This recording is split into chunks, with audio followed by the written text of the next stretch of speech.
Okay, Jason, let's start with World Cup, buddy. Woo! Yeah. USA. Thank goodness we didn't record this before the USA crash out.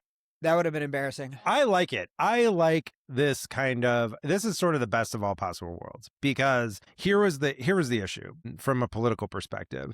What Trump did in interfering with the red card was actually really smart politics, because like everyone knows FIFA is corrupt. And so like, what do you expect when, we've got the most corrupt president of all time? You're going to get interference in the World Cup. Like, and it's very difficult for like Democrats or anyone else to just be like, this is wrong. Like, we should object. Like, that's a terrible position.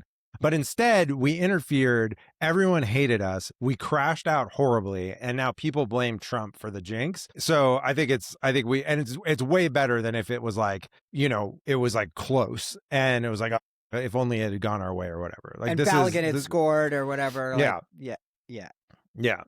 But now Norway, we're cleared. Ooh. Yes. Ooh. I do feel conflicted.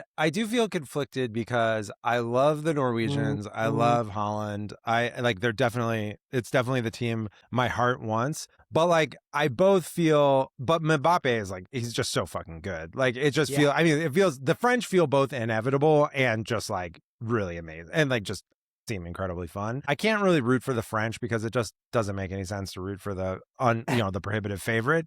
So I'm happy with my Viking chud, and I will cheer him on to victory against the English for sure. Jonesy, how's your bracket holding up so far? Well, everything you just said to me is How many games have you been watching so far? How many World Cup per day have you been watching?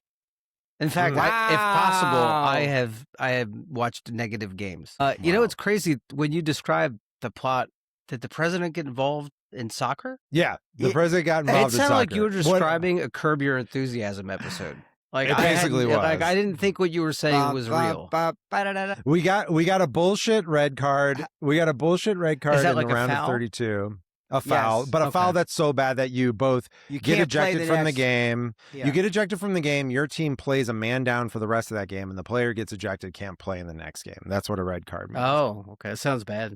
And it was our best player. And it was one of our best players. And it was a bullshit card. It wasn't a good call, for sure. Like, everyone, pretty much everyone agrees it was a bad call. But the rules are that it's unreviewable. Like, there's not like a condition on which you can sort of be like, all right, but let's investigate this anyway. And except for those other rules. And these other rules where Trump like just called like the head of FIFA and was like, fix it, and like got them to rescind. And basically FIFA did like this bullshit maneuver, which they've done before when it's other superstars like Ronaldo. Yes. And be like, okay, like, we're gonna put that red card on probation for a year. And if something else happens, we're reinstating it. But like, otherwise you were on double secret probation for this game. It was total bullshit. It was a complete and total just corruption play. But you have to, for the people, for once, you have to salute it. You have to salute it. It was for us for one time. So like, that was, it was the best thing. Van's take was good. It was like the first time Trump was actually doing corruption for us. Yeah, it was. And it was like, and like, for our benefit. Yeah, exactly. It was great. It was wonderful. But then it didn't work out because we sucked. If Kennedy or Clinton would have done this move, the whole nation would be like hanging American flags out front. Oh yeah, for sure. No, because from Trump. No, because it's like, I was like, we know this guy is like super corrupt. Like, no one's surprised. Yeah, pretty much. Exactly. Jonesy, just checking in temperature wise, how are you feeling? We're running up to the 2026 midterms. You are Jonesy loves political moderate temperature. Voter. So it was just broke. It was 105 here last week. What am I voting on? Just how do you think things are going? How do you think the Democrats are doing? So it's from the everyman position. Okay, so I'm not embedded in any political party. The man from nowhere. No. Food price is way too high. Gas is too volatile. Yep. The one thing that really pisses me off, and I don't know who to blame. So if you tell me the Republicans, I'll blame them. This is the third year in a row my medical plan premiums have eclipsed my raise. Yeah. Oh my God. So I'm to the red every year instead of making money. You're losing money. So the premiums of having a wife and two kids, they are so exponentially expensive every year. I actually don't. And their coverage get a gets raise. worse. Way and their worse. coverage gets worse. Yeah. Yeah. So are you now Who proponent do I of blame for Medicare that? for Is all? it what he Do you- used or what are the other guys? You blame the Republicans because Okay, they fucked got with it. they I fucked trust with you both. Obamacare in a way to increase it. I mean, this is actually a cause and effect thing where it's like they actually fucked with the system to drive up premiums. I guess I'm voting blue because fuck those guys. Yeah. Yes. All right. Okay. Well, Good. it was good. easy. We'll keep tabs on that. Hey, but, just tell me what to do you- hate, man. I'm an average American. But would you like the idea of Medicare for all? Would you like the idea of just saying, like, get out private insurance and just say everybody just gets health care that's provided by the government? Well, I think with anything Provided by the government is not really the way to sell it. Okay. Yeah. Well, as someone who, I mean, have you ever met a Democrat that doesn't like big government? Because I think I'm the only one. Okay. There's many who of likes us. democratic policies, but I think there's so much government overreach. It's sick. I Uh-huh. mean, you should have like Name 5. fire, police, the Army, the Navy, the Marine Corps, Air Force. Sure. And Sure. like somebody's just like, yeah, we can like, do you need a fence? We'll write you this ticket. You go build your fence. Like that's as much as government should be, in my opinion. Right. You should have somebody who's going to negotiate with the outside governments and then kind of leave me alone. I don't think but I'm also not a raging Republican. So Specifically the reason why, like, it's just important to like drill on this point about healthcare premiums. Like the reason why healthcare premiums have gone up since like between 2020 and today is because there was a scheduled expiration of the enhanced premium tax credits. And there was tax credits that just went away at the end of 2025. And those were subsidies that Congress passed in 2021 that expanded eligibility to lower premiums. And the Republican Congress refused to expand those, refused to extend those. But you know, The it's crazy. Democrats shut down the government to say you must do this, and they said, "Fuck off, we don't want that." Because they still have it as a durable interest to repeal Obamacare, even though no one wants that. And stop me if I'm wrong, but every member of Congress gets TRICARE for life, do they not? Yeah, exactly. A very good point. Well, fuck a very us. good Like, point. They're not worried about it. Yeah. All right. And they can insider trade. Yeah. All right. Okay. Am I in the wrong business? Like, was being a good pillar of the community and working hard the wrong decision? It has to be. Definitely if you want to insider trade. Yeah. No. Christopher Jones for Congress. I could see it now. No, Yeah. God. Start announcing from this podcast. I Are would you rather walk in able the to ocean and move never to come back to Maine do politics. immediately? I would get canceled my second day. I'd be like, fuck those guys. He can't say fuck. That's a lot of editing for you today. I'm so sorry. Believe me. No, we don't edit out. We don't edit out those. That's right. Speaking of cutting, Because guys, we're American. Guys, can we get into some Blade talk? Oh, I brought a special Let's go. Blade talk. Piece for Jason. For all the listeners, there's this great guy on Instagram called Spirit of the Bear, and he's done some kydex, or I'm sorry, some leather sheaths for me. But last Halloween, he did this custom piece, if you can see it, this evil jack-o'-lantern. And all he did was he took a Tramontina machete, which is the most common in the world and one of the most reliable, and he put this leather handle on it like that. And yeah, let me see if I can get it out of the sheath here. That's what she said. Sexy.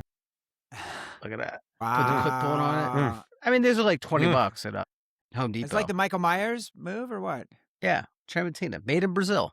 But perfect. I think his leather work is so cool. He did a sheath for me for my camp knife. Actually, I have it right here. I'll show you that too. Gorgeous. It's free press. Michael Spaniard. Every time you say sheath, I think about furries. It's really upsetting. I wish you'd just not say it. And then he did this one for me. I don't know if you can see that. Oh, yeah. Yeah. Nice. So good looking. Yeah. But then you know what's crazy? I don't have a single new blade, Jason. I think I'm off. I think I'm off the wagon. I curated my 3 perfect knives. I don't think I need it. You're paying that premium, man. Growth? You got to pay those premiums. There's no. It's growth. Yeah. Am I maturing? Yeah, I know. I can't afford it. Griffin found one of my pocket knives and immediately sliced his hand open. So I've had to hide away all of the sharp edges in the family. But what did you get? Did you get some kind of a Trades? I got that at Trades Tonto. Was it cold ready steel? To fucking. Who made it? It was. I mean, I forget what's. Let me check our chats because I sent you the. I sent you the information. This is why my wife can't stand me because my memory. A Kershaw. Oh, Kershaw. A Kershaw 1088. A Trades. A Trades. I don't know what is when they say it's. What does 6MN mean when they put that on the blade? What does that indicate? So- 6MN. 6M is the steel type. 6MN bullet. So there's Okay. like Bowler. Mm. There's standard press. MN must be a foreign steel. Mm, So what's good? because it was good. 1080, right? Which is spring steeled. Yeah. Yeah. Yeah. So which Yeah. confused me because like 1095 is like what I would expect for a blade like that. It's not a very expensive Wow. knife. It's more of a novelty, I think, than it is like a real I'm sure. weapon Here's meant for. the thing about knife nerds, and I'll say this. I Yeah. think about this all the time. Like I have some super steel knives, and they're pretty great. Like Magna Cut, I really like, but it's just the latest buzzword in the knife community is Magna Cut. But I'll tell you what, if 300 years ago you gave somebody a 1080 knife, it would be like handing them handing them Excalibur. You know what I mean? Oh, The yeah. edge resistance, the rust performance, the fact that you're not going to have to it's not going to chip, it's not going to shatter. Oh yeah. You would be like, this is Valerian what is this steel, But basically. now Yeah. us knife nerds are like 1080. I mean, if you're putting a spring on a car, I guess. Yeah. If you're You know what I mean? a broke ass. Hello, escape. My 2 cents. What was that? Blade What is going on? talk. Okay. Amazing. I just sit that segment out every time, but it works. Jonesy, you're back, Yes, baby. I am. Thank you for having me. I think I believe this is appearance number 14 for you. Am I the longest running guest host yet? No, number 24 is the highest. And That's who's that? Catcher. Loser. Catcher. Catcher with 24, I'm doing a 24 podcast episodes. with him. Now I'm going to have to stop. Oh, Yeah. that's great. Yeah. So We're doing this a is reverse Michael tying Mann you. retrospective. Yeah. Did you guys do Black Hat? Yeah, unfortunately. But he liked it. Yeah, he did. Okay. He did you like not it. like it. It was I okay. have not seen that. It's Okay. you know what? If you like computers, I'm sure you'll love Black Hat. But We love I don't like computers, so it wasn't up my alley. Computers aren't my thing. All right. But what is your thing is the Twin Vipers podcast. You and Fam, you guys are cranking it out. It's been 2 episodes a amazing. year. Just rocking. That's the dream, man. That is a fucking Right? dream for me. Jason, Who like, is- yeah, We need to- every we time need to the get phone that buzzes and scheduled. H is on it, you must get anxiety. Like it's gonna be Like, like a literally- Pavlovian response. Matt's texting style is always like, "How's it going, buddy?" And then like a little chit chat, Oh, and then it's man. like, "So I'm gonna need these 3 things. Like, I Yes. need to check in on these 7 to dos." How's it You feel? know what? People appreciate don't my love it. texting style at my job because they're like, Yeah. sometimes you're harsh, but you never beat around the bush. It's never That's like, good. hey, how's your day? Do you think I was like, where's your staffing, fuckhead? Like that's how I text. But everybody knows where they stand. Yeah. No, I like it. It's the firm glove. You just The got to keep it real. firm glove. But it's also Well, we are you know, happy. there till 7 this morning helping them close. So it's not like I don't put my money where my Yeah. mouth. Man Go of ahead. the I'm sorry. people all the way. Derailed your show. All the way. No, we're thrilled, Jonesy, to have you back here as part of the Summer of Jason. Summer of Jason, let's go. It continues, and this is a big one as we tackle the original cruise, final voyage, Star Trek VI, The Undiscovered Country. Mm. Very excited, and we're going to get that in just a few minutes at the bottom of the hour. Before we do, Jason, they said it couldn't be done. People thought we would never do this movie. Poor Rusty Surfer has been sweating for the last year, but the Summer of Jason delivers as we go back in to the Coen brothers for Oh Brother, Where Art Thou? Man. I'm very concerned. Is I'm there a very better concerned theme it's Inconstant not song? gonna happen. sorrow. It's the Soggy Bottom Boys. It's a Saki Baltimore. I have never rewatched this movie. I Really? have never rewatched this It's movie. a Yeah, I terrific cannot wait. movie. Yeah. Oh, man. I'm very, It's so very good. excited. And joining us is Catcher. That son of a bitch. Oh, how's that Yep. feel? He's pushing those numbers up Would be a shame if 25. somebody cut his brake line in between now and that episode. with a 1080 steel knife. That's right. We've had I would never use episodes Teddy. with Catcher. We've had episodes with Catcher go awry before, like when a fridge The once freezer canceled him. A freezer mishap. The once killed ice an episode for us. is gonna break. Jason, but this is like the third or fourth time that Catcher's been on, but you have not been on with Catcher in like a in a year while. or 2 That's why I'm years. nervous. That's why I'm Yeah, you've been nervous. You've been out. And it's another situation where I'll be like solo parenting, and so like literally anything can go wrong. yes. And so Don't break. we'll see how it goes. We'll see how it Don't goes. break.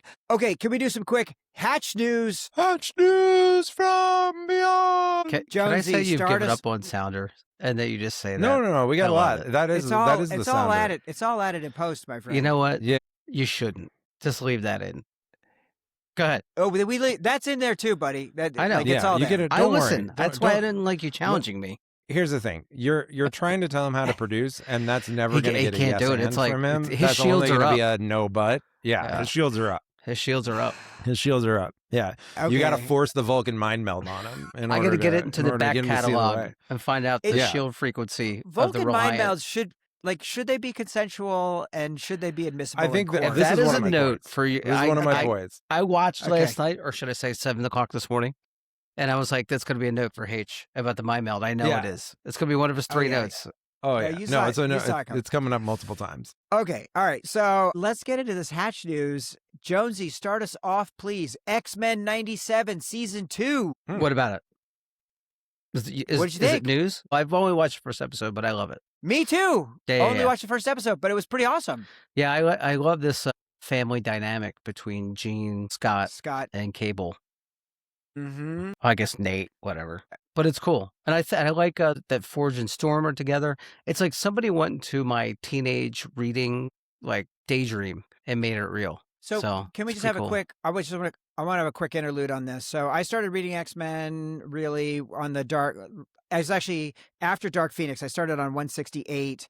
Then I went then I went forward to 200, and then I went back through the Dark Phoenix stuff. But I stopped at 200, and I'm Okay. assuming somewhere after 200, 220 or something is where you started. Yeah. Is that right? So And I so was like I didn't read any of the Australia shit. I didn't read Age of Apocalypse. I never read any of the Wolverine book, any of that stuff. So, Scratch or whatever. the his original name X-Men was. cartoon got me into reading X-Men because I was like exclusively Spider-Man like at that point, and I really Okay. wanted to branch out. And I think I jumped Mhm. in. They had Arcade's Revenge in like a Okay. digest size, and like I Okay, must have okay. read that over and over again. And then I went back and I read Claremont, and then I got into the more modern stuff. And I think Joss Whedon's Astonishing X-Men before you found out he was the third person. That It was way later though. Yeah, That was but like way That's later. I a, remember that's that a being really like good an book. iconic I've run. read that one. I Yeah. love that one. Yeah. That's the only So- That X-Men was run good. I've ever read is the Joss Whedon run. Really? It's not a bad one to Yep. be the one. You know? Yeah. No, it's great. That was definitely great. And John Cassaday on the art. Oh my god, his Unbelievable. Wolverine. You kidding Amazing. me? Oh, It's Kitty Pryde. Come on. oh my god, his Colossus. But so Sorry. I never read Age of Apocalypse. So this is all new to me. I missed all of that. And so That's fun. But I'm definitely I'm enjoying it. Okay, so that is X-Men '97. Stay tuned. Episodes rolling out weekly. Jason, House of the Dragon, episode 3, season Haven't seen 3. Haven't seen Condal is fucking cooking. So I'm so So the the internet's show's crazy amazing. about Episode 1 and 2 are phenomenal. So I'm very excited to see it. It's just we have a very packed schedule out here in Bend. We have our Legos to get through. We have to go practice How our are you guys baseball. tracking? We're You saving we're that a for little worried plugs? about today. We're a little worried about today Okay. because we're going to go see the Minions movie instead of working on our Lego right after this podcast. This Brutal. podcast is basically taking my Lego time away. But Thanks. I've got a very busy Sorry, Graham. schedule, and unfortunately, like House of the Dragon is just not something I can watch with a 7-year-old. So it's just going to have to wait until I ever have a moment Only to if you're a myself good again. man and good father.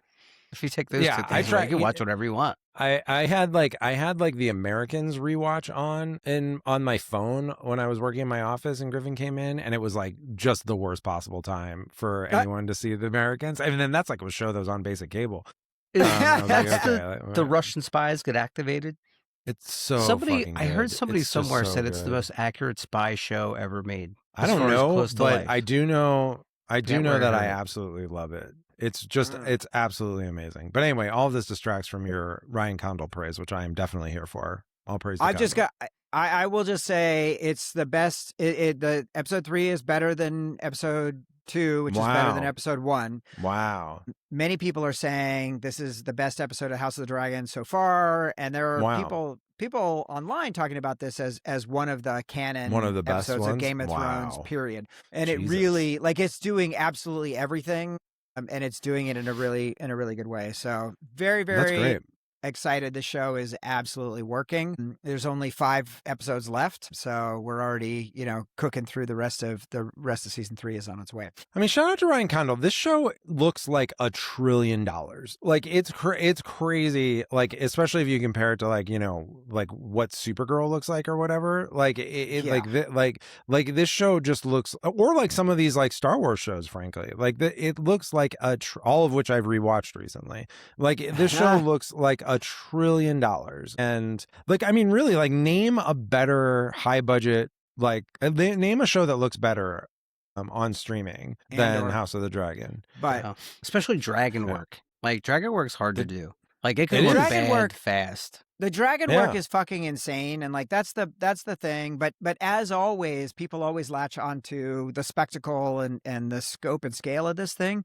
To me, what is so amazing about this episode is what they do with the characters, and particularly the focus of Rhaenyra. The episode is called Rhaenyra Triumphant, and it's just awesome. Spoiler title. It's just like, holy shit, man. It's just really, really good. The performances are amazing. The writing by Sarah Hess, who is one of Ryan's partners on the show, and then Claire Kilner, who directed episode 2 and episode 3. Just amazing. The directing is incredible. So that's great. Check out House of the Dragon. A couple of more things really quick. Tomorrow is the Dune IMAX premiere. By the time this episode is dropping, obviously you will already be watching the new trailer and the new sneaky stuff that's happening. They're not doing it in San Francisco. They're only in London and Dallas and LA and a handful of other places. We may have an insider report. As a matter of fact, by the time you're listening to this, it probably may have already dropped on the feed. Scumbag. So stay tuned, and we'll see if we've had a report on what went down. Amazing. Speaking of sneaky peeky, Jason, last week at Cine Europe in Barcelona, they showed the first footage of Star Wars Starfighter. Did they? I didn't even hear about this. I'm like not up to date. Yeah, you got to listen to that. Our dear friends at X-Ray Vision, their news podcast on Saturdays. This was part of Disney's Infinity Vision large format show for people in Europe. Okay. We're down on that, but we're up on Starfighter. Let's fucking go. Let's go. If they make like Top Gun, that movie's going to be aces. And I mean like the cockpit work and like the the claustrophobia of it all. I think it could be a huge hit. If they put them in real starfighters and then shoot them at acceleration. Yeah, don't be cowards, Yes. They go and win the Iran war. For the U.S. And other Hatch news, the first media reviews of Odyssey are out, and it's a rave. Everyone thinks this is the best movie ever made. Who thought it would be bad? That's what blows my mind. Chuds who are mad at black people being in it, basically. Elon. But yeah, but it's like literally Elon and other chuds were like this movie. Can I offer you the everyman's opinion of all this nonsense? Yeah, please. As a directly down the middle guy. When someone says, "Have you heard that there's a black person in the Odyssey?" I'll literally go, "Who cares? Like, I have a mortgage to pay. What do you guys give a shit?" Yeah. This is good. Yeah. This is good. I don't know why I'm smoking a Marlboro Red in this reenactment. I no longer. That's smoke, what every man does. But that's somehow what every man does. I needed to. No, we appreciate this. That's good. No problem. We're gonna take this one. It is sort of the anti-woke, where like the identity politics like for them became like this all-encompassing issue, and like they're still freaking out about it, but it just doesn't translate to any like actual constituency except for weird online people. Like you could run out the house and tell me that somebody's in this movie, and I would be like shoveling weeds out, and like my back hurts, and I would throw the shovel at you for interrupting me to tell me this. Like no one cares. Yeah. You know what I mean? No one cares. Dude, my back fucking sucks, Jonesy. I don't know what we're gonna do about this, but my back is just you know what I discovered? Destroyed. The source of my back pain, which is gonna blow your mind. So I had front knee pain and back pain. It was my hip the whole time. It wasn't even my back or my knee. It was my hip. Yeah. I think mine is just being old. Like I don't know if Are there's you rolling out? a cause. How often are you rolling out your back and your He's you trying to have a roller? push the your back Hoffman right process? Now. You hear this? Is that like no? How many I days don't a week have are a you doing roller. Pilates? How many days a week are you doing Pilates? Come on now. Come on, Maria. Dude. I'm not doing Pilates. Listen, Jason, do me a Is there favor. Just Pilates? retire from your work and stop providing for your family, and then you could do Pilates 8 hours a day. Exactly. Yeah, I'll just do Pilates all the time. That sounds great. You need to get on that Pilates game. You definitely need a roller. That will help you. So help me help we'll you. see. What I found with my back pain, for anyone else, like, you know, in this situation, is the more sedentary I am, the more my back hurts. And like, if I just Correct. go on more walks and stuff, that like immediately starts making things better. So Walks is core. That's a core engagement. So that's very good. Hiking is very good for that. people from Marin love talking about your core, Jonesy. They just, there's nothing that You gets know what them I more find worked really up than talking mitigates my about their back fucking pain? core. Jim Beam Devil's What? Cut really gets that back pain out of here. Ha! Nice. All right. Are you guys ready to get into this movie? Let's I do was it. born that way. All right. Here we go. Star Trek: The Undiscovered Country is the question of whether a warrior can make peace with the enemy who defined him. When the Klingon moon Praxis erupts in disaster, it poisons the Empire's homeworld and leaves this once fearsome enemy just decades away from extinction. So, after 70 years of a brutal Cold War, the Klingons are forced to sue for peace, and Starfleet sends the one man least willing to grant it. Captain James T. Kirk, who has never forgiven the Klingons for the death of his son, is ordered to escort Chancellor Gorkon to Earth. But when the Chancellor is assassinated and Kirk and McCoy are framed for murder, they are condemned to a frozen prison planet, while Spock hunts a conspiracy aboard the Enterprise that spans every border. As they race to prevent intergalactic war, Kirk will learn that he must first surrender the past to boldly go into the undiscovered country. So many things done there at the end. Oh my God. Wow. Live long and prosper is the only thing that was missing. Damn. I can get that. Amazing. Get that in post. Jonesy, Yes, talk hello. to us about Star Trek 6, The Undiscovered Country. Give us your general Star Trek bona Sure. fides, please. So, although I wouldn't consider myself a Trekkie, I've never seen all of the series from front to back. But I think like Where'd you start? What was your first exposure? Next Generation. Okay. But then I remember telling my pop that I love Star Trek Next Generation, and then we would watch the original series together. So like it was like always around my childhood. And I think the first time I saw a Star Trek movie was First Contact. And it blew my mind. I love that movie. Hell yeah. Frakes for the win in the director's chair. Yeah. And that speech And where First Contact is just like a real rocker, man. oh my that God, movie what is a banger rocking. of a movie. So then I went back, I think HBO was like showing them all that month. And I think I sat down and watched like 1, 4, and 6 being my favorite. I know Wrath of Khan is like everybody's favorite. I think that's a good movie. But like this movie, Star Trek 6, like kind of like the submarine warfare aspect.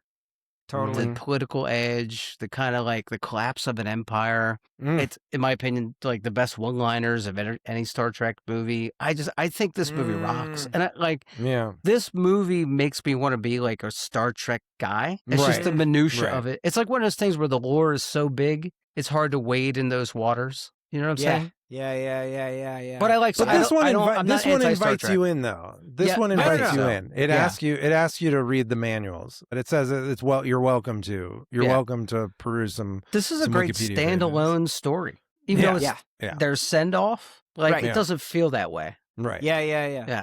You definitely feel the weight. You feel the weight of the whole series of the 6 movies as well as further back. Jason, what about you? I mean, I was thoroughly in my Star Trek, moment at this point. As we talked about before, Next Generation is my Trek, but like from, sort of Star Trek 3 onward, I was in the bag for the movies. 3, 4, 5, I all saw in the theater when they came out. And so I had the manuals, I had the trading cards, I was fully in. And then this was just like, 5 was a bad movie and this was a fantastic movie. So it felt like, and like, it did the whole tie-in with Worf, which was like a really great gift for me. And yeah, it just felt like, it just really felt we were getting somewhere finally. Yeah, so I was completely stoked when this movie came out. Let's see. Star Trek 5. Who directed that? Was that The Final Frontier? Was that directed by... It was directed by Shatner. Fuck. Oh, there you go. What a piece of shit that was a bad movie. That movie was bad. I don't know. What does God need with what does God need with a starship is one of the great lines of all of Trek. So shout out to which one is 5? Can you refresh my memory? 5 is literally they go to meet Spock's brother who's like secretly working for God, like fake God. And they see the old man at the end. He's just like a floating head. Okay, yeah. Got it. It's basically like a V'ger redo. It's just It's a V'ger God redo. It's a V'ger yeah, redo. really, really bad. Yeah. So, and this context is super interesting. I guess we can talk about it when we get into the kind of legacy portion of this, because this was an interesting time. In 91, you've got Next Generation is airing actively. They realize that this next generation is coming up, and that this is the last hurrah for these guys. So I saw this and loved it, and was part of that Nicholas Meyer magic, coming back from Star Trek II to direct, and then also writing the screenplay. And famously, he had come in and completely rewrote Star Trek II in like 14 days or something, or 11 days, I forget. Wow. Just a guy who came in and injected. Bonkers. Yeah, and both that and this like wedged in all the nautical shit, and just really making this kind of the submarine, the space, that component of it. Imagine the text messages that H would have been sending that guy as the producer for the movie. He's like, "Hey, buddy, do you got any new pages we can read? I was just wondering if you've got like." I'm not looking for Das Boot exactly, but it's definitely Hunter Killer. He's like, I'm already done. It's already been delivered. All right, so let's do some quick behind the scenes here. So first of all, the pitch for this came down from Leonard Nimoy, who had the idea of what if the Berlin Wall came down in space. So Berlin Wall coming down is 89, right? And then this is 91. And then we also have, right in this time frame, we have Chernobyl. Not great, not terrible. And so Meyer had the idea of Praxis as the Chernobyl tie-in, and apparently they hammered out the story at Nimoy's Cape Cod house, which that just must have been fun to go hang out. That must have been great.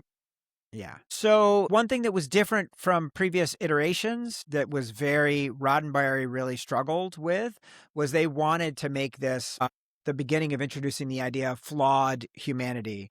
And I definitely bumped on this when I was watching the episode this time, where like they just have like the straight up racist fucking Federation guys who they're like, they smell bad, they look the same. I was like, I was like, Jesus, guys, come on. Yeah, and there's like weird bad politics with the Federation, and like they've got like a weak president, and like all this kind of bullshit. So yeah, there's that stuff too. It wasn't as bad as did you guys watch Picard or not? Yeah, I watched season 1 and I got confused by it. I watched season 1, skipped season 2 because I hated season 1. But then when I saw everybody coming back, I watched season 3. Yeah, I did the exact same thing, Jonesy. But what threw me off was from the beginning, like they started off with like basically like Fox News introduced into the Federation, like they were covering. There's too many robot immigrants coming into the Federation, and like the outrage reporting and stuff. And I was like, whoa, this does not feel like Star Trek at all. That was strange, but yeah.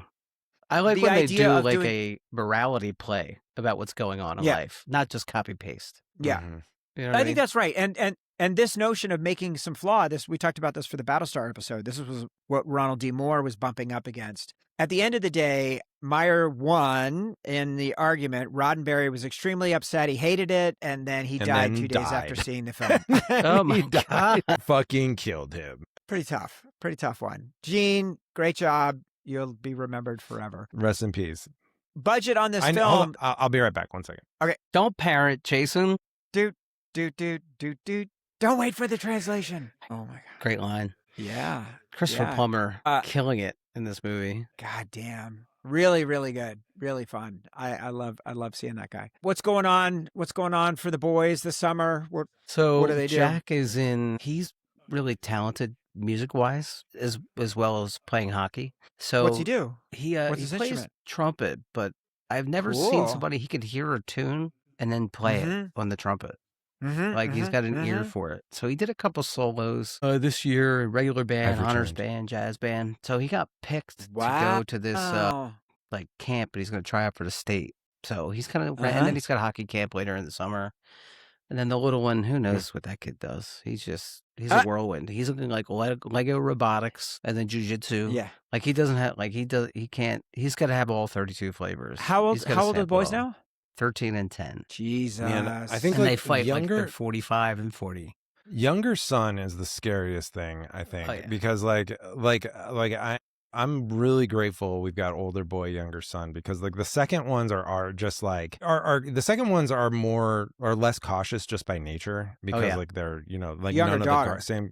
Yeah, exactly. I mean, and so if you have like the boy energy in the less cautious package, I just feel that's like a real race car waiting to hit the curb. Like, he's the one where I'm going to go to a police station at 4 a.m. and bail him out. Like I already know. Yeah. Whereas Griffin is like naturally cautious, and so like where he's like destructive, but like the younger boys that are in his class are like truly insane. Like I mean, just truly like just destroy everything. Because the parents have eased off right after the first the first you kid. don't have any juice left. You don't have anything left. Oh yeah. You can't get blood from a stone. Like you're done. That's it. That is it. Oh my Absolutely God. right. When you said police station, it just took me back. The last time you were here, I think, Jonesy, was for The Prophecy. Nice. What a clunker. What a movie. All right. What a picture. Guys.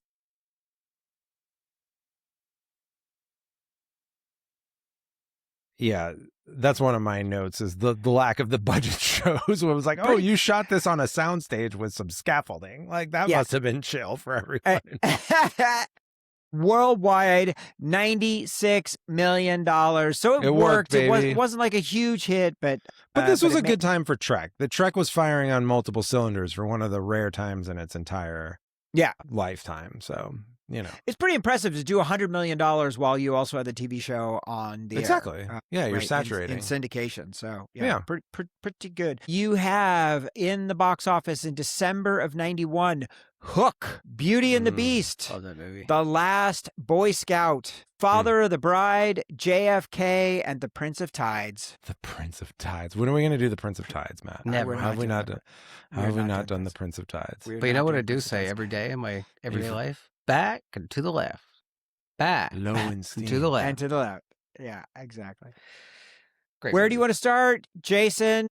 I'm Summer starting. Jason. Yes. Yeah, Summer Jason. This is your pick. I mean, I think we'll start with like sort of the historic context, which you mentioned, which is like sort of the degree to which this is like commenting on like, Chernobyl from 5 years previous, but then the fall of the Berlin Wall. And then like the movie comes out the same month that the Soviet Union collapses. And so it really does become like sort of the first draft of history in terms of like a narrative exploration of like the end of the great enemy of the United States, which like if you're a Gen X kid like we are, like it's very difficult for people to like understand, like, you grew up in an era where like, it was nuclear just assumed war. It was just assumed there was going to be a world ending apocalypse because of the great enemy, and that like you and everyone might just disappear in an afternoon, and like your parents were like like we I grew up with this too, like we like for generations we've just been waiting for like the great war that will kill us all. It's like, y'all, this is the best you've got, and like and all of a sudden like and so like I think some of the things that like do maybe read like sort of weird to a contemporary audience in terms of like, oh, like the distrust of the Klingons and like the racism towards the Klingons and like the general sort of like that whole general vibe really made a lot of sense to, a 13-year-old me or whatever. I was like, oh no, yeah, exactly. Those fucking communists are trying to kill us. Like, and we need to like, they're going to blow up the world. And then all of a sudden it was just over. And the idea that it's like, all right, so now we're chill with them. Like, that seems weird. Really made a lot of sense. And I think they just got super lucky with the timing of this thing that it really did. It just became, it seemed hyper relevant to that moment of the. It's super interesting, the fact that they're like, let's just make modern history. Let's make that the basis of this movie and have that work. Right. So like, obviously Mission Impossible, the last two movies are like, let's inject AI into this thing. And it just falls very flat. It just feels like you're just kind of pandering to what's happening. Yep. Versus here, it really works. Yep. Totally. 100%. Jonesy, agree? I actually don't have Jonesy, a lot to what's your relationship with communism, Jonesy? I don't like it, but I don't listen. So I don't like to give compliments. You guys know that about me. But I think that note was so eloquent. I really don't have a lot to add on. That was really poignant. And I don't really look at this movie through that lens quite often. So thank you. That was I just liked listening to you say it. We try. I hope that's not a cop out. Like, I know it's not. But It's- yeah, No, communists are bad, you're right? on the- We're still on that. You're on the record now as communism being bad, so Yeah. that's good. You're off. So the come hook. at me. I no wanna trips to look New at- York for you. I want to look at through the other perspective, which is the Star Trek perspective and kind of where things were, because I was so struck in scenes, basically any scene that had Leonard Nimoy on screen. It's Amazing. almost like he's not acting, right? It's Yeah, just yeah. like he just is Spock, and he Yeah, has yeah. been Spock for my entire life, and so every bit of delivery that he is giving, and then the same thing, in Kirk, or even like Sulu in the my God, like these guys, they're all like so they are kind of like iconic. Was that Kirk or Sulu that you were doing? That was there? Sulu. That was Okay. Sulu.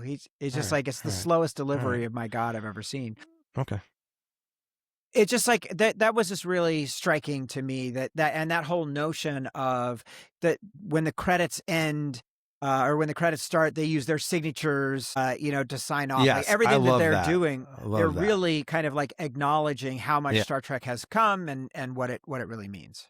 I love the signature thing, and like it really seemed like Oh, interesting yeah. thing about Nimoy is that like he's obviously known almost exclusively for playing Spock, but in reality he was this like very kind of earthy, emoty, like squishy person, like who wrote poetry and did photography and like Very into the Hobbit. was like got deep into Bilbo. Mhm. And like so he has this whole other aspect of his life that isn't sort of seen through the Spock lens. I had like a book of his poetry when I was like, because I think like maybe my grandmother or like my someone was like, oh, you like Star Trek, like you like Spock, like here's a book of Leonard Nimoy's poetry, and it was all very much like sort of in that summer in my grandmother's gardens tomatoes bloomed fully or whatever. It was very like kind of. I would have never like, it watched was another very- episode. I was like, With- all right. Thanks, Yeah. Granny. Yeah. It's just, it was in a very interesting time to try and figure out what was going to happen. Do you remember there was like all this scuttlebutt that Sulu was going to take over and Star Trek 7 was going to follow the Excelsior and that was going to be his new crew or whatever, or even like them. There was really remember. scuttlebutt in the 90s about movies. Yeah, where did you get the scuttlebutt from? Yeah. Who was this like things that like River Phoenix was telling you at band practice? Is that like how you knew the inside? No, in 1991 he was a information? post-grad. No, that's a good point. And I where was this being talked about? That's a good question. I don't know. Yeah. So you just I- pulled I that out of don't- your ass? I wasn't a member. No, I definitely remember. It was I definitely Matt. remember- Matt was writing a newsletter, a Star Trek To newsletter, himself. And it was never published. circulation 4, Can you believe this shit? Yeah. Salute, take it over. making his brother read Oh, it it. was 1991. Look Can you believe look this at this shit? scoop I got. Look at this amazing scoop. All right, Never left the word I'll see- processor. I'll see if I can figure out where that came from. Jonesy, what's your first point? Where do you want to start, So my friend? my first note is I once believed the script was written by a Freemason, but now I think that there's an underlying element of the critical lens of Freemasonry. I'll tell you why. I'll give you 3 examples. Love this. First, the Undiscovered Country Those make a is when pyramid. a Freemason clears, when Freemason goes to retirement or refreshment.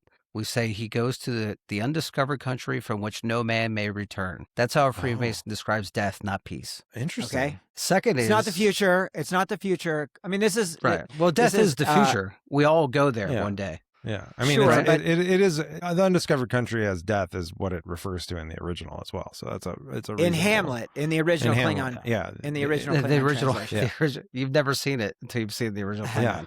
Second, and I thought this was like crazy that no one else picked up on this. When they judge Kirk and McCoy to be sentenced, what does he smash onto the ledge? a giant ball, a A sparky large ball. black ball. You know what? Is the that what you term guys being use to blackballed sentence is? people? Being Oh. blackballed is a Masonic term. If you're blackballed, you're no longer admitted can't- into you're out. Freemasonry. That's amazing. Wow. So they used a large black ball. I I think love was that. like the biggest love that. Easter egg for people who I are fucking Masons. love that. I love And then that. third is, Masonry gets a bad rap, of course, but Does it? doesn't it? Yeah, I think generally. I don't know. Yeah. I mean, not amongst like normal people, but like conspiracy theorists for sure. Right. And that's my conspiracy third theories, point is there's a Vulcan, there's a conspiracy. Romulan, there's the Colonel, and they're It all is in a like secret a- cabal yeah, to end yeah, peace. yeah. I mean, that's why I Right. think ultimately it's a criticism of Freemasonry kind of weaved into the plot of this movie. Wow. And I think if And you how were did if you how were a did you feel Freemason, you about pick it that? up right away. I mean, I don't care. It doesn't. I'm What is not. it? Is it impolite? I don't know if this has come up before. What is it? So you're a Freemason. Yeah. You're okay. And is that like something that's like because of how did you get into that? So, I don't know. it's I've never met a family. Mason before. My Okay, great yeah. grandfather was a Mason. My father, all my uncles, I am. That was just what our family did. And then Yeah. Will your sons become Masons? if they want, it's not something I would force anyone into. I mean, When they would they be can. invited? When Oh, would yeah, they of be course. invited? Well, because When they're would my they- sons. When does that happen? At 18 or So- like when? You can. There's something called a D-Malaise, which is kind of like CYO. Like it's sports league Oh, for yeah. kids. There's campfire Okay. girls. Okay. They're Masons. They're Masonic body. And if Interesting. they were in D-Malaise, they could join at 18. Otherwise, 21. I see. Very interesting. So Are you And allowed to? Can you say like what level Mason you are? Is that a rude question? sure. I mean, none of that. The only thing I can't tell you is the stuff I promised I wouldn't. But you can Google and find out anything. But Okay. I'm a third Okay. degree Master Mason. All Yeah. right. Is that high? Is that Is that high? allowed? No, so that makes me chuckle because people talk about degree work and everything. You can't attend lodge until you're a Master Mason. Like you can't just Okay. sit in the body and like smoke a cigar and talk shit until you're a Master Mason. So it's literally there's 3 levels, right? There's apprentice, fellowcraft, and Master Mason. Master Mason gives you all the rights and privileges. And then you could choose to do a bunch of appendant bodies, but it's all charity related. Right. It's Right. like Do you have our to? lodge is for the widow and the orphan. So we there's every Masonic lodge is, but there's an orphanage in Philly, and like we raise money for them, and we do 5Ks for them, and they needed 2 school buses, we bought them for them, stuff like that. It's not as evil as the world insinuates. I it to mean, be. this is what you're telling us, but like it could be that it's called the widow and the orphan because that's what you make in Central America when you overthrow governments. Like like Actually, my only job like- is to protect the national treasure. Me and Nicolas Yeah. Cage. Right. Yeah, that's amazing. we're called the widow I'll and orphan. tell you a funny story about that. So when my lodge hit 225 years, they rented out the Ben Franklin Museum in Philadelphia. Mhm, We had a black tie mhm. event right under the statue. It was amazing. And National Treasure was coming out like the next month. So they had it in the IMAX for us to watch. It was pretty cool. Wow. That was neat. Dang. That's cool. Yeah. You got That's early great. access. Yep. It was cool. I mean, so I've known Jonesy now going on 12, 13 years. This is the first time I've gotten this level of depth of discussion. So, Jason, good job. Well, I have a I strong pried it out of opinion. him. I think that the craft is dying. I think there might not be the next generation of Masons. I'm 44. I might be one of the top 10 youngest guys in my lodge. And Right. I'm just worried it won't continue because we don't recruit and we don't talk about it. And Right. that's not This what the is- modern this age is- is about, Now, I saw a documentary at South by a couple of years ago called Dying to Join, and it's about the collapse of clubs and the notion of we used to have all of these social clubs and political clubs and all these things that bound together communities and created the third place for people to gather. We have the same thing. It's just online now. Yeah. Yeah. It's in a chat But it's room. become divisive instead of binding. Well, it's one So- of those things where you're always judged by your worst members, never your best, Mm. And that's just Mm. human nature, right? True. Mm. Trump is bad, therefore all Republicans are bad. Obama's bad, therefore all Democrats are bad. It's the same. It's tribalism. It's how our brain are wired to work. Mm. Doesn't make it true. Just Mm. makes it what it is. We got to rise above, my friend. Or go more My- below. That's my strategy. Okay. My next point on this movie, Shakespeare acting. Okay. Yeah. So this is obviously kind of like shockingly Shakespearean. And I will say, even the opening scene after the briefing, after the classified briefing, and it's just Kirk and Spock in this giant room, like shouting at each other. It just feels like a Broadway play or something. It feels like a 2-man play. And I thought that was so cool. And I really like the fact that they're amping it up and playing it that big. But then once you have the GOAT Christopher Plummer arriving as Chang, like the whole movie just completely takes off to another level. Oh yeah, no, for sure. I like that there's only like one or maybe two scenes in which they make him speak Klingon. Right. And there's He's like, I'm not doing this shit. I'm not doing this fucking shit. Are you kidding me? I'm Christopher Plummer. Like let's fucking go. And then he really does knock it out of the park. Back. That's it. That might be the entirety of his Klingon. Yeah, he's like really not into it. But yeah, it's great. It's great. But he's wonderful in it. His performance is so good. The whole don't wait for the translation. Like that's been an ongoing joke on this podcast for 5 years. Oh yeah. Because it's so fucking good. Yeah, we love that. It's great. I mean, he's fantastic in it, and like he's also as a villain narratively. He's like such a much more interesting villain in many ways than like Khan. Khan is just like sort of like a elementally bad person who's like, it's like, this guy's going to fuck you up. Whereas you really understand Chang and like sort of why, you understand what's going on there. And he's got much more of an internal motivation that makes sense other than I serve as an agent of chaos. But also Kirk like fully, Don Draper's him, he's like, oh, I've been looking forward to meeting you. And he's like, whatever. I don't think at all about you. I don't think about you at all. Yeah. That dinner is amazing. Like Kirk, I mean, it is somewhat of a diplomatic faux pas to compare your dinner guest to Hitler. So I mean, that's like a bit of an L for Kirk from a standpoint of like, trying to just do a good job. But from a story perspective, works really well, right? Yeah. Like showing where Kirk is at that point. Yeah. Yeah. I mean, Romulan ale. Who amongst us haven't gotten a little too sauced on Romulan ale and said something we shouldn't at a dinner party? Note to chef: Romulan ale no order to be served at diplomatic functions. That's really great. I love Gorkon. Right, David Warner is awesome. David Warner, Master Control Program. Also the original Evil in Time Bandits. Like he is just. He is so terrific in this, and he's really warm. I really like the fact that he seems really good. But Jason, I know you were getting horned up for his daughter, so talk about the head bumps. Yeah. The chancellor, she's the lady chancellor. I initially thought she was the wife and not the daughter, but whatever, doesn't matter. As someone pointed out in chat, she's wearing that Euphoria season 1 eyeshadow, like really ahead of trend. And the Irulan chain helmet, yeah. I was entranced. And the head bumps, like just run your fingers over her head and read it like Braille, baby. Like that is a charming, charming bit. Down. Hang on. Hello, it's good stuff. It's good stuff. It's good stuff. It's good stuff. Jason, what is your next point? Let's see. My next point is, I like the way this show is structured. This like movie, like I think it's like they managed to do, they managed to like kind of move the action from like the Star Trek Federation stuff to like your classic Star Trek in space stuff. And then they have this really amazing set piece in the prison planet business, which like in lesser hands would have felt terrible. It would have felt like a Canto Bight side quest. Oof. But instead becomes or a Chronicles of Riddick.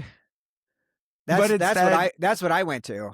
But instead becomes like really one of the best. It really becomes like one of the best things like in the show. Like you're just like it feels like very compelling. And so like I love the way it was structured. I love like and just kind of on that prison planet thing. Like you do feel the cheapness of the budget at that point because it looks like so thin. But you also get Iman as like as Marta or whatever, the shape shifting. She look amazing and that makeup. She looks phenomenal. I want Amon to shotgun me with a cigar before I die. Yeah. No, I think is Amon still alive? She yes, she is. So you're saying there's still a chance. When she like crawls into the bunk with him, like there was something happened. That's where you check behind the couch and make sure your parents aren't in the room. It spoke to me. I mean, I love Bowen. What is it with you? Yeah. What is it with you? It's so funny. It was really funny. Yeah, my notes were the same thing, Jason. I had 3 movies in one. You have mystery/legal drama, space adventure, and then the actual drama. Yeah. And so it is kind of interesting, this idea of there's a lot of Spock running through figuring out what that mystery is, right? Yeah. That's like 40 minutes of the movie, right? That's a big chunk of it. Just on the Enterprise running around Yeah. there. I did want to say you have this moment of the attack and the Starfleet murder squad. Are these guys like Section 31? I mean, technically Section 31 wasn't created until Enterprise. God. Oh my God. Section 31 The TV gives me whatever the opposite of a boner is. That's what Section 31 gives me. Yeah.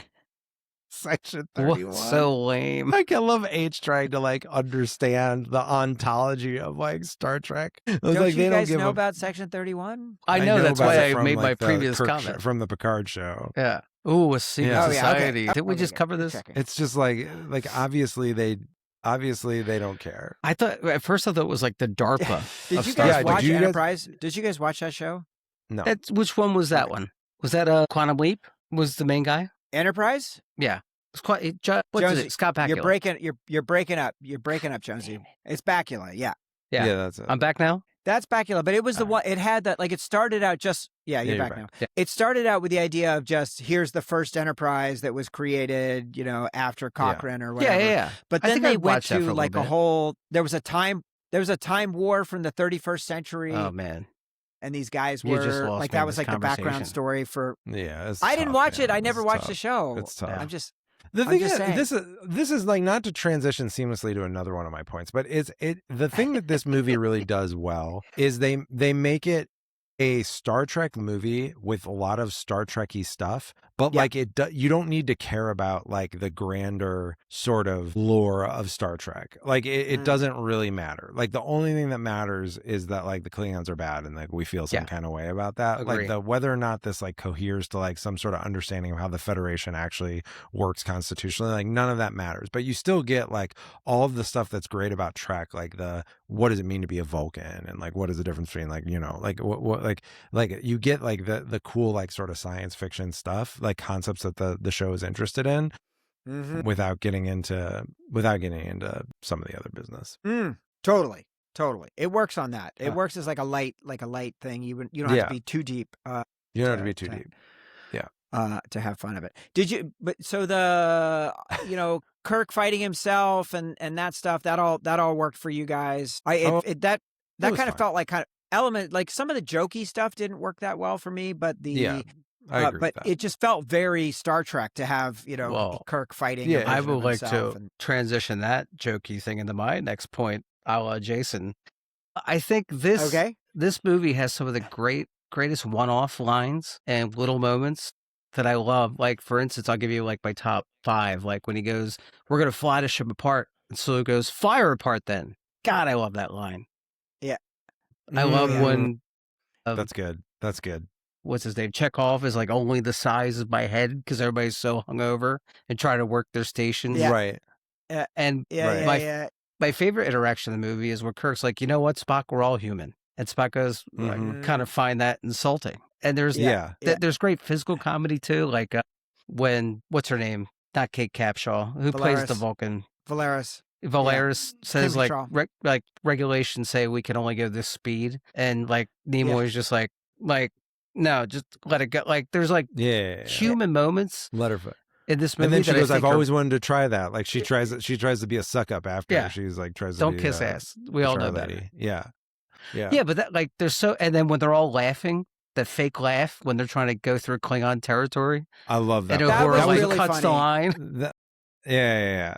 She's like doing that. Yeah, she's doing I think the script translation. is magic for all those moments, and I don't know what portion of it was unscripted, but it's so much fun. Yeah, it is fun. That works so well. I really like that. I mean, you could tell there's an aspect of them that really gel together. And I will tell you, so I asked Claude what would be the best episode to introduce Sam, who's never seen any Star Trek at all. Tribbles? And it said Tribbles. And so we watched Tribbles, April and Sam and I. And I mean, it's tough. It's 60 years. Like the humor does not work. Tribbles doesn't work anymore. Sam laughed at it actually, but April and I were just looking at each other like, oh boy. Had April seen it before?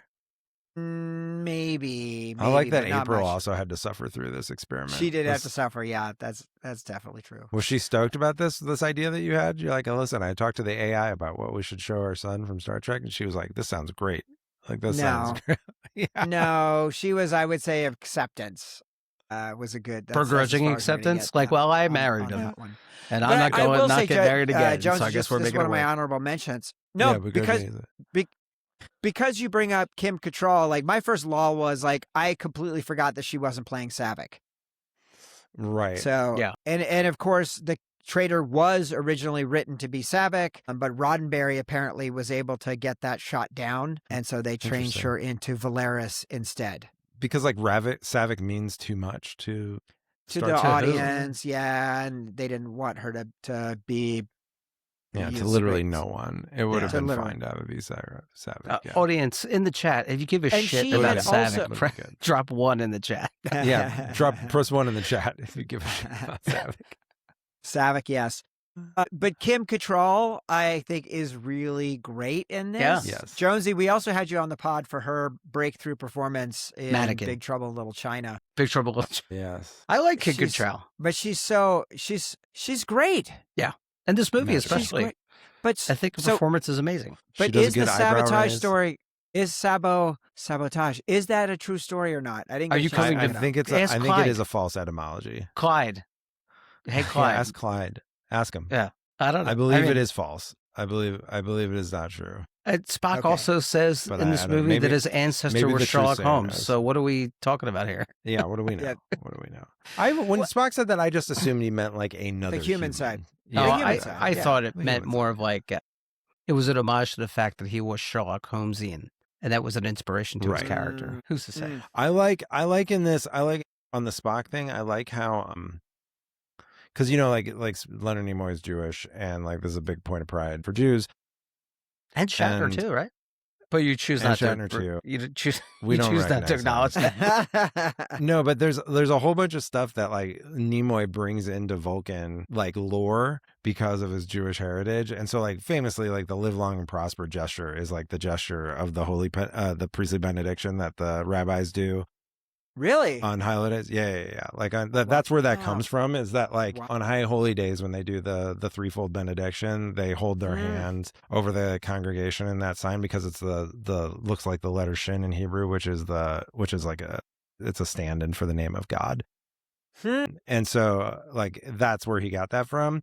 And then in this one they sort of like triple up on the Jewishness of Spock because they've got like the scene with him and Kim Cattrall. Valeris? Yeah, they've like he's basically lighting Shabbat candles basically. Okay. Like because they're like these two winged candelabras, which is like what you do for Shabbat. And then also the painting they're looking at is a Marc Chagall, who's like famous Jewish painter, and like so there's a lot of like just sort of doing it for the chosen people. And But I and was Nimoy's trying to figure portrayal. out like with the tea and like that very intimate kind of setting, like he was wearing like some fancy Mhm. robes or whatever. Yeah, it's like retirement. It's like chilling out robes, relaxing at home. But I was like, was there meant to be some sort of like attraction? Why you gotta perv it up? This is Yeah. just two Vulcans. I'm Like, not talking trying to about, perv it up. Is there like a deep kink in your soul for this kind of thing? I think last time I was blindsided by your I don't know if you want to call it perversion, predilection. Yeah, Jesus. but definitely threw me off. Jesus.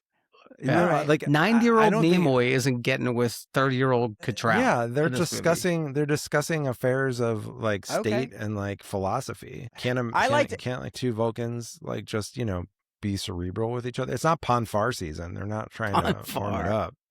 Good point. I like the fact when You he would just know. got You would know if it was Ponfar.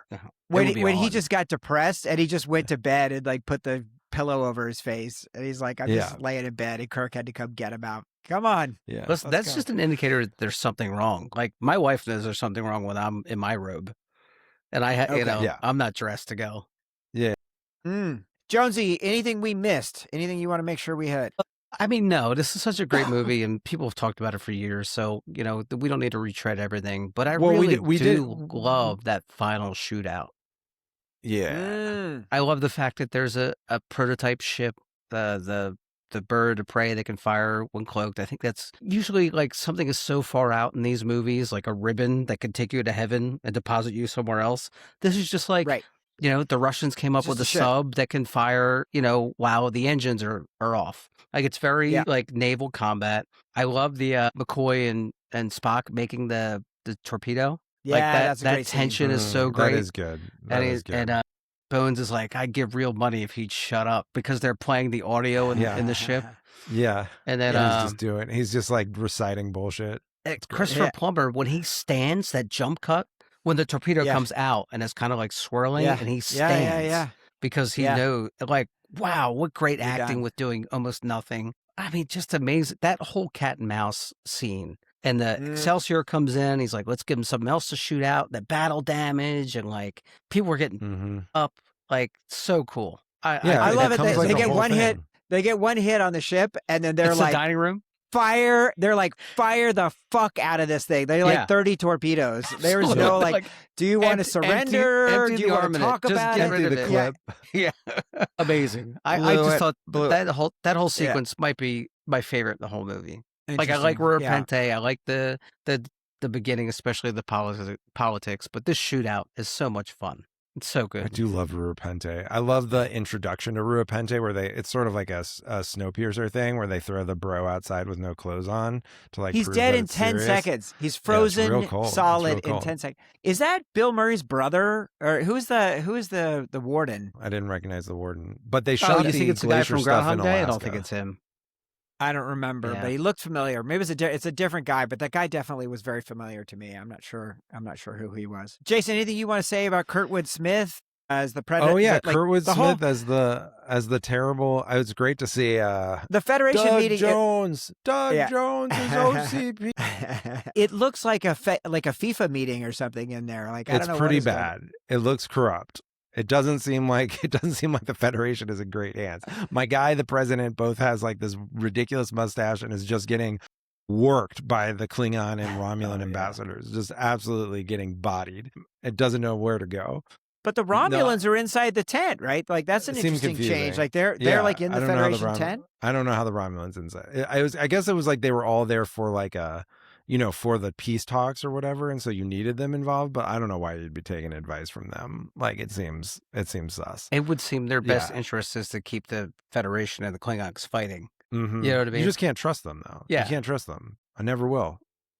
No. I'll never trust them after the death of my boy. Yeah. Camp Kittimer looked to me like the Swiss resort where JD was meeting the Iranians a couple of weeks ago. Like, it was definitely giving those vibes. The only other thing I wanted to mention was the mind meld scene, which I think is meant to be played as a rape, basically. Like, it is this, like, it like, I think it does do this interesting thing where like it's a violation. Like, it plays as a violation. That's like, it's a not chill thing that Spock does. Does the camera go all the way around them, circle them in one shot? The camera does, and it starts dutching from the beginning. Like, it's meant to make you uneasy that he's doing this. Is the Geneva Convention thrown out the window? Are we allowed to torture? Yeah, and the Federation now, because that's absolutely torture. Just do anything. It's questionable. She does an amazing job there. Mm-hmm. Her performance is really great, but he is also just like, unstoppable. I love it. I think the rest of the scene where she kind of like hangs her head in shame is also very telling. Mm-hmm. Mm-hmm. And it's more shame that she was violated than it was that she was a traitor, because she was pretty defiant. She's like, I don't give what you care. I don't care what you say. I ain't telling you guys shit. Yeah. I like Cartwright too. I thought Cartwright was really good. It is interesting. This was an aspect. This basically was what they pillaged for Star Trek Into Darkness. The JJ sequel had this same idea of like a rogue element of Starfleet that's like, we got to get hardcore, stop fucking around, and be ready to blow the shit out of stuff. I thought Cartwright was more of an indictment of like our own propaganda. And what I mean by that is like, leading up to World War II, like there's really intentional messaging to make you hate Germans and Japanese. Like, it's like, we're telling you to hate these people because we want you to get ready to kill them. And then afterward, when they're allies, that whole generation, like, that's not something you can't turn off. That programming isn't a light switch. And then Cartwright is the same thing. He's been his whole life. The Klingons are the enemy. They're killing our people. Women and children are dying. The Klingons are the great other. And now someone's like, no, Klingons are like, they're fucked up. We're going to go help them. And he's like, what do you mean? My whole life you've been telling me to go kill them. You know what I mean? So, and then I think that's more of an indictment of the way we do things than it is. I mean, that's how I read it. No, Yeah. I agree. I think that's right. I was surprised when Bones said he didn't know Klingon anatomy. Like the Klingons, one of our greatest enemies. You're telling me Section 31 wouldn't have gotten a hold of Jesus some Christ, Klingon it's Yeah, but slaves Bones, so that we could- Section 31 point. I mean, Like- it's really, we don't it's have- really amazing that like Whatever the concept that isn't medicine is, even in it's the the opposite movie. of Viagra, is Section 31. Yeah. Whatever stops the vasodilation of your genitals is That's what right. Section That's 31 what is Section to me. I agree. Just Say can't Section get 31 off again. of I'm it. walking. Say it, fucking dare you. Jason, how about the bisexual lighting in the credits? Really strong bisexual. Why light blue and pink? Like I know. was It's like, what? since we've been educated about bisexual lighting, I see it everywhere now. It's very It's true. instructive. Yeah, we learn a lot on this podcast. My other honorable mentions: dilithium mining seems bad. Like I always thought of dilithium crystals as a relatively clean renewable energy, but it seems questionable. It only No, costs you human gotta- life. Yeah. Yeah. It's sort of like That's it. Rado Or in- alien in life, Andor. so- Yeah. Yeah. Well, you know what, Mhm. H? We're all human. Good point. What about this Christian Slater shadowy cam? So Cameo. weird. I was so hyped for that at the Starfleet wants to time. know where the Enterprise is. It's so strange. I will pump up the volume on this podcast. I won't be here for I it. like that. We could I do like that. that movie. Only if do you do have it. Gleaming I'll the defend it. Cube, coward. I can't. I don't think I can hold with Gleaming the Cube, but I would definitely do that. Man, guys, who would Tilda Swinton play? Is it not General Chang? I think we all came to the same conclusion. Whoa, shit! I think it's really strong. I was thinking the shapeshifter, just to give her, just Yeah. like kind Wow, Because she is There's like a a lot of- shapeshifter in real life. of exactly. She could. Do I'm going with anything. Valeris. Like, let's see her with the Mhm. shaved, the Yeah, shaved she over would the do well as a ears, Klingon. and no. Oh, you want her with those ridges? That's all you could think about. Tilda and those ridges. Just rub those. Tilda those saying, "Don't wait ridges. for the translation." Answer the question. Don't wait the translation. No, that Answer me works. now. That works. Talk Guys, back. we did it. Can we do some quick voicemails? Depends on how quick. Yes, I don't know how you much have me time- for I'm 9 amazed more I've made it minutes. this far. I don't know All how right. much time I've done, but Here we go. First one is from Ethan. Hello, friends. As a Trek noob, I've only This is seen a not a few of the voicemail, by films, the way. including Khan. I really loved Undiscovered Country. For the same reason, in fact, I found myself strangely compelled by The Final Frontier. It feels like a movie, not a very long TV serial. Khan, though wonderfully written, didn't quite grab me in the way 5, 6, and 8 did, and I feel it's because of stilted, wide-shot TV show quality it has in comparison to the more visceral, close-up quality of my preferred fare. But as you can tell, I'm having difficulty describing the defining differences, the factors that arbitrarily determine whether the approach to filmmaking is more or less suited to the cinema. They're nebulous, but felt nonetheless. In an age of insane production value in prestige TV and a focus on the cinematic quality of what we watch at home, one could argue the formalistic and stylistic differences between, quote, movies and TV shows are increasingly few and far between. What to you are the clear visual and formal differences between what we view on our TV and what we view on the big screen? I'd argue that there's been a bit of mixing and diluting. TV shows have adopted more complex lighting, impressive hardware, tighter framing for films, whereas films just generally look worse now, are shot and list-led intentionally. Want to hear your thoughts. Lots of love, Ethan. Ethan, Hey, I'll Griffin. answer. Hi, Griffin. You don't know me, but hello. they say hi. I think for No me, butter. it's like everything now I see in TV is in that goddamn Disney globe, or what is it called? The sphere, whatever The nonsense volume. it is. The volume. Yeah. And but this was physical sets. Like there's buttons on the bridge. There's backlit screens. I mean, this bridge might be my favorite bridge, period. How great. It looks like a submarine bridge for the most part. Better Yeah. lighting. And I think stakes too, story-wise. Like the stakes are the end of the Federation as we know it. You're not going to have that in 45 minutes on a Tuesday. Captain Janeway isn't going to figure out how to save the Federation in 49 minutes plus commercials. That wasn't an indictment of Captain Janeway, just the first captain that pumped in my head. Don't cancel me. But yeah, I think Misogyny. stakes, and are we building real sets? And, do we have status quo changing motives and consequences, right? Because I think they're decommissioned at the end. That's the end of the old crew. I think that's the difference. So for you, between it's the TV and movies. story. It's the story, the stakes more so than the techniques of actually making. Yeah, I it. don't think, Frakes was a TV director and he directed First Contact. So I think there's enough crossover there. Maybe that's money, right? I want to do this shot, but I money. can't afford it. So I don't know. I think, I I remember going from the X-Files season 5 finale to the X-Files movie and then going mind-blowing, back isn't to season 6. And then it was like, oh, this is kind of a letdown after seeing it on the big screen and it looks Yeah. so fucking good. You remember how that movie didn't answer any of the questions that you wanted? Wasn't that great? No. But it did Burn show a that theater to spaceship. the ground. Jason, you didn't watch the X-Files? Nope. I'm not down with the X-Files. I'm not against it. It's just like Have I you ever somehow watched any missed of it? Not really. I mean, I've seen like probably 5 episodes or something, and I kind of know the general contours of it, but it's just not it's never been my thing. Yeah. Can I make a request for the truth sayer before I have to go? Because this is my favorite voicemail to participate with. Oh, sure. Sure. Skip Okay, ahead. here Skip it to the truth here sayer. is our next voicemail. Jonesy, I played a sounder there for you so you could hear that. I heard All right, here we I go. appreciate that. Hey, Alberia here. Star Trek VI gives us Gene Roddenberry's final chapter, a send-off for the original crew and for the man who created them. But before the Federation, before the Enterprise, before any of it, Roddenberry was just a young man from Los Angeles, trying to figure out what he was made of. For today's Truth Sayer, 3 stories about Gene Roddenberry's life before Star Trek. 2 of these are fiction. 1 is true. Time for the Truth Sayer. Number 1. As a teenager in Los Angeles, Roddenberry had a brief amateur boxing career, 11 wins, 3 losses, before his mother threatened to stop feeding him if he took another punch. Or is it number 2? On June 19th, 1947, Roddenberry was deadheading on a Pan Am flight and survived when it crashed in the Syrian desert.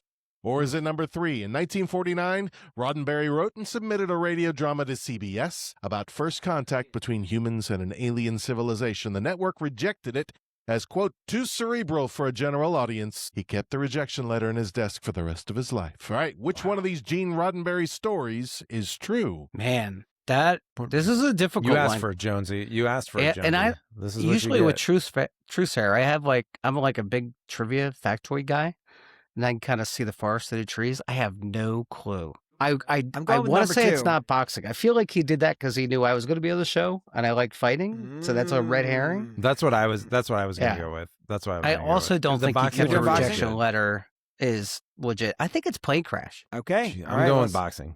All right, let's see. Hold on. That didn't work. Much like me after watching Section 31. Hey-o. Still got it. Nope. That didn't work. Who's got CNN in the background? Is that you, H? No, it's me. It's the people. There's lots of stuff going on in my house right now. Griffin came in to say that he busted out a box cutter to do something. So I'm like, all right, let's just. It sounds like Griffin's entertaining a contractor for a new bathroom in the background. Yeah. All right, here's the answer. All right, you picked the true story about Gene Roddenberry. It's number 2. Roddenberry was a Pan Am pilot deadheading through the Syrian desert. The plane goes down, killing 14 of the 35 people on board, but he survived and he pulled the Maharini of Faltan, a real guy with a title, I guess, from the wreckage. By the time rescue arrived, local villagers had stripped the crash site of everything that remained. Well, I guess everything but his tricorder. Here ends the Truth Sayer. Wow. Can't believe that I got it right. Amazing. God, it felt so good. Amazing. All right, Jonesy. Jonesy. Yes. We'll let you bounce. Jonesy. I love What do you these have all. to plug, my friend? So for plugging, Twin Vipers, we're still occasionally releasing episodes. I apologize to the listeners. My schedule's so crazy and overnights makes it really hard to record regularly. But we have so much fun doing it. I hope that comes through in the show. And I'm doing this Michael Mann podcast with Catcher, and you can catch it on the Cinenauts stream. I think their RSS feed is it still a thing? RSS feeds? It's still a thing. Yeah. It's See, still a thing. who said it? No computers. RSS feeds. Thank you so much. Thank you so much, Jonesy. I love you guys. Jason. You know that. Yeah, dude. Yeah, like episode 14, your count is rising up. So Yeah. I just got to sabotage Catcher. That's all. that's it. Take him out. I got to Take him throw out. my Jason, shoes what do you into have his to plug? engine. What do I have to plug? I love Central Oregon. Love being up here in Bend. People should come visit. That's what I got. That's it. Okay. Well, I have to plug. We got a new website, buddy. Oh yeah, right. I just Tell have people a about few action items I need you to make. I just built a killer website with Claude, and it looks really good. But I need you to cut over some DNS records. I'm Matt's other sub agent in this process. Apparently, it makes sense. You cost less than Claude. I forgot to show you this earlier, Jason. Condor, small splitting axe, octagonal I handle. like that. Good for camping. I've got my maul up here in the garage. The one that see? you recommended. Yeah. Yep. See? That's we're on the same page, buddy. Yeah. Nice. Okay, let's see. I'll hit stop for now, and then. All right, here is our next voicemail. baby. This is Lizen. So happy whenever we get to visit Liz in voicemail. Absolutely. Hi, friends. This is Lizen. Okay, it is time for Hot Takes with Lizen. Let's fucking go. Number 1. This is the best Star Trek film ever made. And I love Wrath of Khan, and I love First Contact, and I love Star Trek 2009. But this one is the best. Whoa. Number 2. One of the reasons why it is the best is that this is the Star Trek film for the Deep Space Nine girlies. Now, I'm present and accounted for. It is about diplomacy and a changing of the guard and what happens in the fringes of the Federation and what is broken within. Hell yeah. So number 3, and related, it is my deepest headcanon that Amon's character, the delicious Martia, is a long-lost rogue founder. To me, I think she's a changeling who is exploring other quadrants and having a glorious time doing it. R.I.P. Number 4. I do think it is now impossible to watch Kim Cattrall's performance without thinking of Samantha in Sex and the City, particularly when she's very imperious and direct. And my hot take is I think that rules and makes it super fun. Number 5. This is one of the first times that the Vulcan mind meld is used in a very non-consensual way. We in the fandom had a huge discourse with the Star Trek 2009 film when older Spock melds with young Kirk without any warning or consent. But obviously, this one is the most alarming use of the mind meld as torture. Interesting. Spock, we love consent over here. Number 6.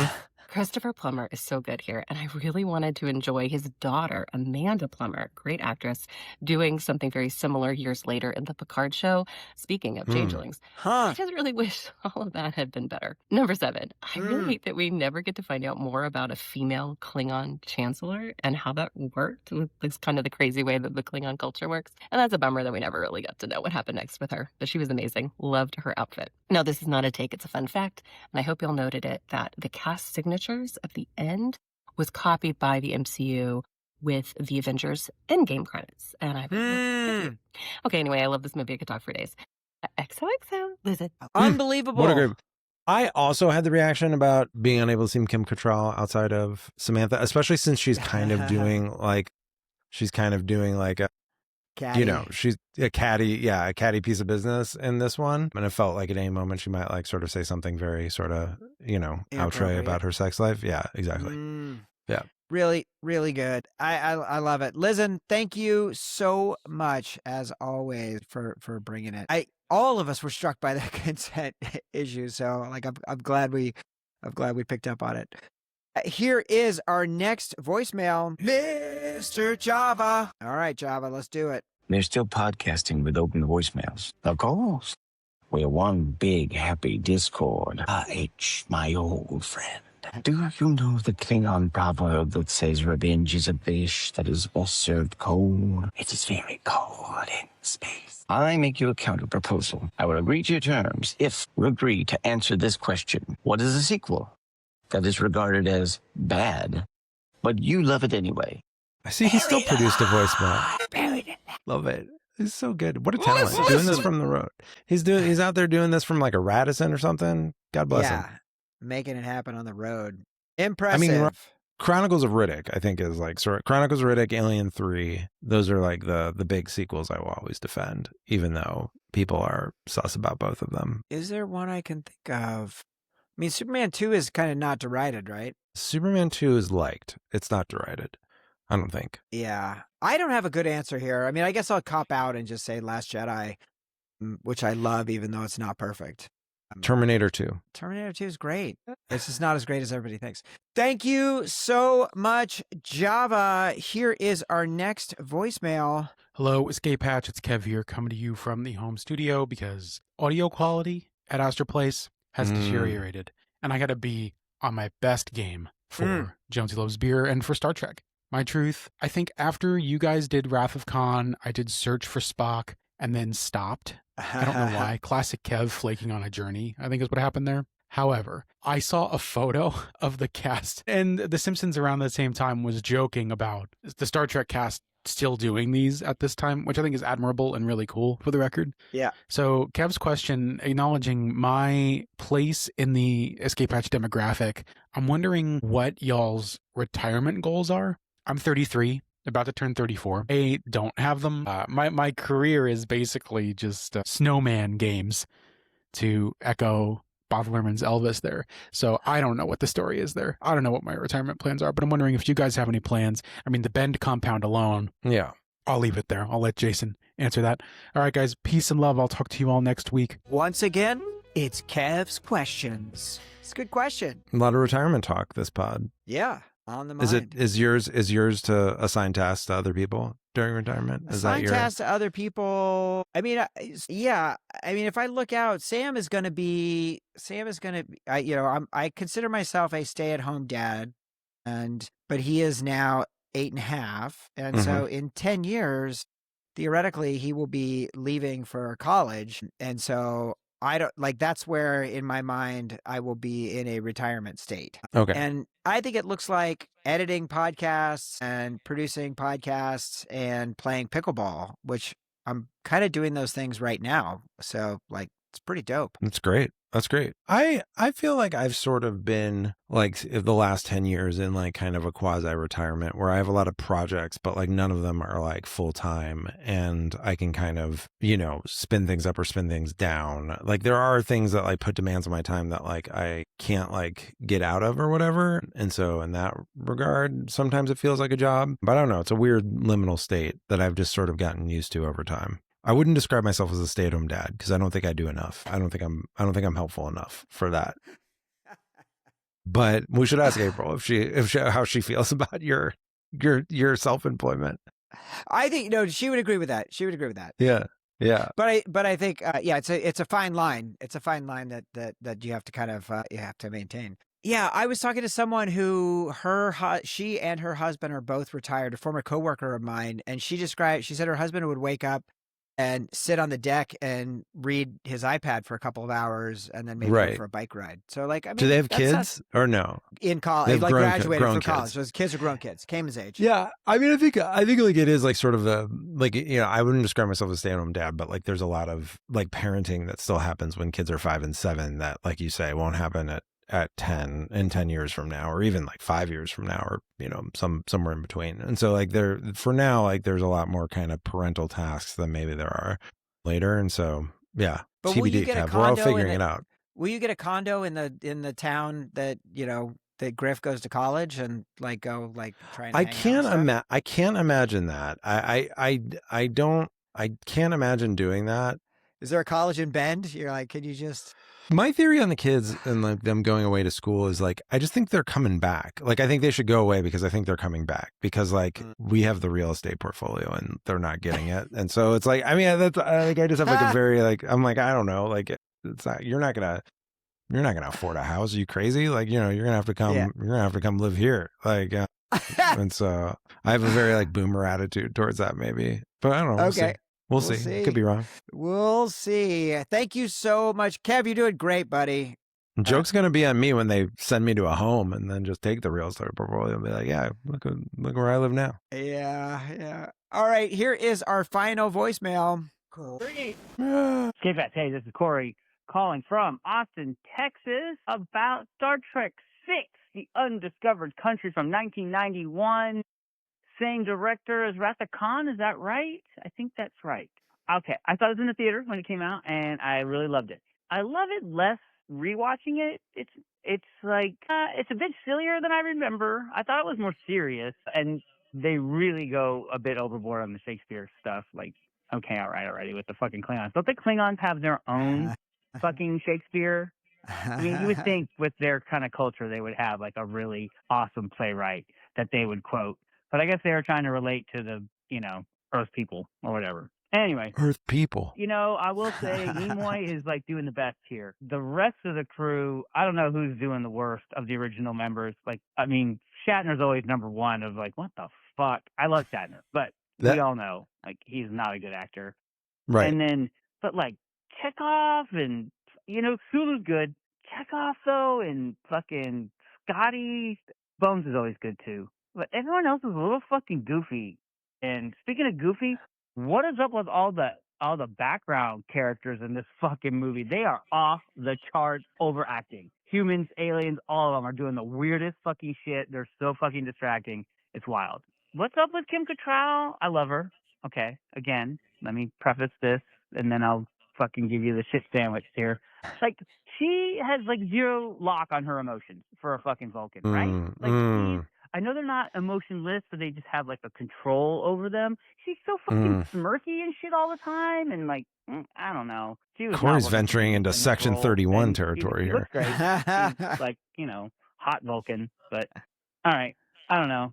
Klingons, I love. Klingons are super badass in general, but they really are a little toothless here. Like, they weren't giving me like real Klingon, like fucking, you know, Next Generation brought the Klingons like fucking hardcore. Back, And yeah. that's what I'm all about. So I felt this was a little lacking in that department. There could have been a little better. I mean, Plummer's great, doing his thing, but, you know. Anyway, I mostly like it. Oh, and it was cool to see Worf. You know, I forgot Worf was in this. I forgot that whole little thing was in there with the trial scene. You know, overall, I do like this movie. I know I'm complaining a lot. It was worth a revisit. I don't love it as much. I think I was bumping up on it a lot more than I did in the past. So, all right, who would Tilda Swinton play? She'd play that shape-shifting chick. I know no one wants to lose beautiful Iman, but There we go. Tilda, There we go. every character, though. Like, anytime it shape-shifts, from Yeah. He It got cut off. It was too much, Corey. He got cut off. So who was the Worf, by the way? Because like his grandfather or something? Yeah, some ancestor of Worf. Okay, that's fine. And then the other thing is like the big action segment of this is just like the guys in Zero G, like, Dude, but how sick did the blood look? Terrible. The blood. It looks so sick. The arms getting cut off. Those blasters look great. Those phasers. The arm look getting great. cut off was very cool. Yeah, it did look a little bit like a laser gun from Dune. I approved. I approved of that. All right, here's the rest of Corey. oh, you know I like it if I got cut off, or I really hate it. Anyway, sorry. Tilda would play the shapeshifter, all the parts, even evil Kirk. I want to see her as Kirk, so Kirk and Kirk can fight, or she can fight Kirk's stunt guy, or whatever the fuck it is.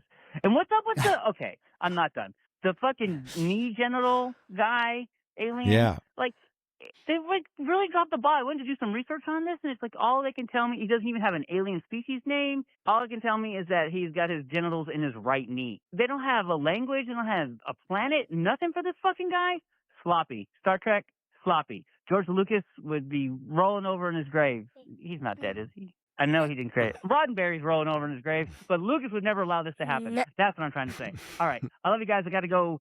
I don't want to get cut off again and have to leave a third message. All right. Bye. All right. Thank you, Corey. Griff, you want to say hi to Corey? Hi. What's up, Griffin? How's it going, dude? Matt said hi. You want to say hi? Hi. You can't hear Griffin. him because I hold Griffin, on. Let you me can't see if hear maybe... you can't hear Wait, this, hold but on. listen. Here, can you hear hear this? me now, Griffin? Can you hear A me? little bit. Yeah. How's your Lego build? Tell us about building Barad-dûr. It's good. How many It's bags have you done so far? Only 4. Yeah. And there's Okay. 40. So How like many a bags? quarter of it. Yeah, Okay, a less tenth than of a it. tenth. Yeah. Yeah, that's Russian math. How many bags a day are you supposed to be doing? A Wednesday 3 and the rest of the day 2. Rest of the day 2. Okay, cool. And The then do rest you of use the days are 2, and on Wednesday it's only 3.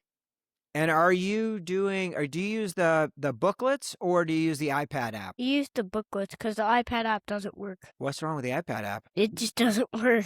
We could Oh, use the it's- iPad app. We haven't really used it before, but Yeah, I like the booklet. I tried to do it Okay. on my iPad. What do you like doesn't about work. the iPad app, Matt? The iPad app, if you don't do it in the they have the 3D mode where you can literally spin everything. You don't need Yeah. that. You just take the PDF mode, but it lets you zoom in really far so you can see exactly what's going on. And for my old man eyes, that can be quite helpful. Did you get any minifigures yet? Do you have Sauron? Is he like We have No, some we orcs? have Frodo. What's the other one again? Sam. Sam? And Gollum. Gollum. awesome? Awesome. That's great. I can't wait to see pictures, Griffin. Keep going, man. Okay, we will. Okay. Have fun and bend. Okay. Good job. All right, we did it. Okay, we did it. We did it. Thanks, everybody. See you later. Peace. Peace.